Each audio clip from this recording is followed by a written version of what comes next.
नमस्कार दोस्तों, मेरा नाम है अपूर्व त्रिपाठी और ये हैं स्याही के छींटे। तो दोस्तों, आप सबने देखा होगा कि एक ट्रेंड सा चल पड़ा है ऑनलाइन क्लासेस का। कुछ के लिए ये मज़े का खेल हो रखा है तो कुछ के लिए परेशानी का सबब।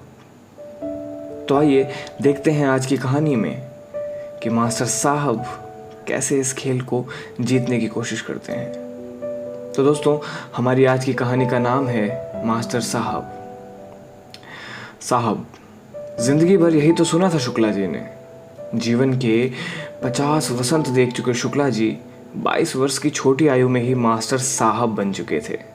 शुक्ला जी एक प्राइवेट स्कूल के अध्यापक हैं। हमेशा से सर उठा के चलना। बड़े बड़े अधिकारी जो कभी न कभी पढ़ चुके थे उनके सामने आज भी नतमस्तक हो जाया करते थे। एक दिन यूं ही मास्टर साहब अपने घर के बाहर बने चबूतरे पर अपनी पसंदीदा आराम कुर्सी पर धंसे अपनी पत्नी के हाथ की गर्म चाय के साथ देश दुनिया को एक अखबार के कागज़ों में खोजे जा रहे थे। लोग कहते, मास्टर साहब आप कभी छुट्टी क्यों नहीं लेते? वो कहते, मेरी दुनिया कागज़ों की खुशबू में ही तो बसती है। सुबह के अखबार से निकल जाता हूँ उस दुनिया में। उनके चाय का कप बस ख़त्म होने ही वाला था कि उनके छोटे से डब्बे नुमा फ़ोन पर उनके स्कूल से कॉल आती है। इस लॉकडाउन में पहली बार स्कूल से कॉल आई थी। नमस्कार मास्टर साहब, सब ठीक तो है? फ़ोन के दूसरी तरफ बैठे सज्जन ने पूछा। जी सब कुशल, आप बताइए, मास्टर साहब प्रश्नवाचक चिन्ह के साथ बोले। और बस उधर बैठे व्यक्ति ने अचानक से स्कूल का फरमान सुना डाला। आपको कल से ही सभी बच्चों की ऑनलाइन क्लासेस लेनी है। Online classes? थोड़ा सा घबराते हुए मास्टर साहब बोले। जी, कल से ही करना होगा तो आप अपने फ़ोन में वीडियो कॉन्फ्रेंसिंग ऐप का प्रबंध कर लीजिए और कूद जाइए मैदान में। कैसे? अरे कैसे? पर तब तक फ़ोन कट जाता है और साथ ही मास्टर साहब की वो आधी ऊपर आधी नीचे अटकी सांस एक मुकाम पाती है। मैं ये कैसे करूँगा? मुझे तो फ़ोन चलाना तक नहीं आता है। और कैसे लेते हैं ऑनलाइन क्लासेस? इन सभी प्रश्नों में गोते लगाते मास्टर साहब अपना मन महसूस कर बाज़ार जाकर अपनी कुछ सेविंग से एक छोटा सा वाइट बोर्ड अपने साइकिल में बांधे चले आते हैं। अपनी बिटिया को आवाज़ लगाते हैं, अपराजिता बेटा, ये ऑनलाइन क्लासेस कैसे लेते हैं? अपने फ़ोन में सिखा देगी ज़रा। अपराजिता जो एक बैंक में एम्प्लॉय है, आज अपने पापा जो सबके मास्टर साहब हैं की मास्टर साहब बनी हुई है। मास्टर साहब फ़ोन में कम अपनी उस 5 साल की नन्ही सी गुड़िया को ज़्यादा देख रहे हैं जिसे उन्होंने चलना, बोलना और न जाने क्या क्या सिखाया था। पापा फोकस ना, मास्टर साहब को उनके स्वप्न से झकझोरते हुए जगाते हुए अपराजिता ने बोला। उस दिन पूरे 4 घंटे चली उस कक्षा में मास्टर साहब काफ़ी कुछ हद तक समझ चुके थे। पर होता है ना, नया नया पढ़ा पाठ्यक्रम बच्चे एग्ज़ाम हॉल में अक्सर भूल जाया करते हैं।